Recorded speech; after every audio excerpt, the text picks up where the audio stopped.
Demon slayer के अंदर हमने बहुत सी इंटरनेट ब्रेकिंग फाइट्स देखी हैं। टॉप नॉच एनिमेशंस के साथ वो फाइट्स नेक्स्ट लेवल फील हुई। कुछ ऐसी फाइट्स थी जो डीमन स्लेयर की स्टोरी में तो पॉसिबल नहीं थी, बट अगर होती तो उसका नेक्स्ट लेवल क्रेज होता। उन्हीं कुछ अमेजिंग फाइट्स में से एक फाइट हम इस वीडियो में कवर करेंगे एंड वो है कोकोशिबो वर्सेस मुजान की फाइट। बिना किसी टाइम वेस्ट के वीडियो को स्टार्ट करते हैं, बट स्टार्ट करने से पहले एक इम्पोर्टेंट स्पॉइलर अलर्ट है। डीमन स्लेयर की अपकमिंग मूवीज से पहले तुम्हें स्पॉइलर मिल जाए ये तो तुम लोग नहीं चाहोगे, इसीलिए ध्यान रखना।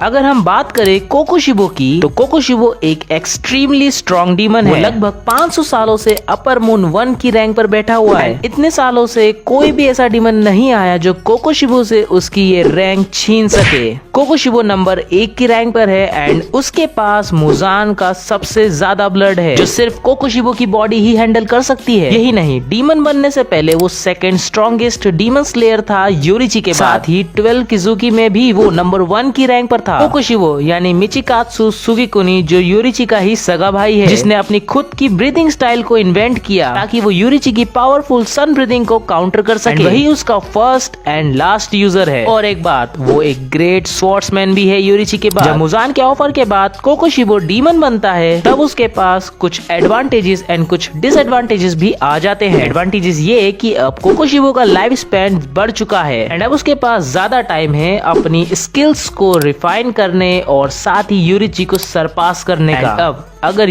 कोकोशिबो और मुजान आपस में एक डेडली बैटल लड़ेंगे तो रिजल्ट्स क्या होंगे ये देखते हैं। जैसा कि मैंने पहले बताया, कोकोशिबो डीमन बना मुजान के ब्लड की वजह से, जो कि अपने साथ कुछ एडवांटेजेस एंड कुछ डिसएडवांटेजेस लेकर आया। क्योंकि कोकोशिबो एक डीमन है, यही सबसे बड़ा एडवांटेज है मुजान के लिए और डिसएडवांटेज है कोकोशिबो के लिए। कोकोशिबो के अंदर मुजान का ही ब्लड है, इस वजह से मुजान उसे कभी भी कहीं भी मार सकता है, वो भी बिना किसी देरी के। वो ये बैटल इजीली विन कर सकता है। बट हमने कुछ एक्सेप्शनल केसेस भी देखे हैं। ओरिजिनल स्टोरी से हटके हम कोकोशिबो को भी एक एक्सेप्शनल केस मान लेते हैं। क्या अब कोकोशिबो जीत सकता है? इसका आंसर ढूंढने के लिए हमें मांगा के चैप्टर 176 को देखना पड़ेगा, जहाँ पर कोकोशिबो की फाइट 4 लोगों के साथ चल रही थी, जो थे मुइचिरो, गेनिया, सानेमी एंड ग्योमी, जिसमें से 3 हाशिरास थे। फाइट में थोड़ा स्ट्रगल करने के बाद वो कोकोशिबो को मारने में कामयाब हो जाते हैं। बट वही दूसरी तरफ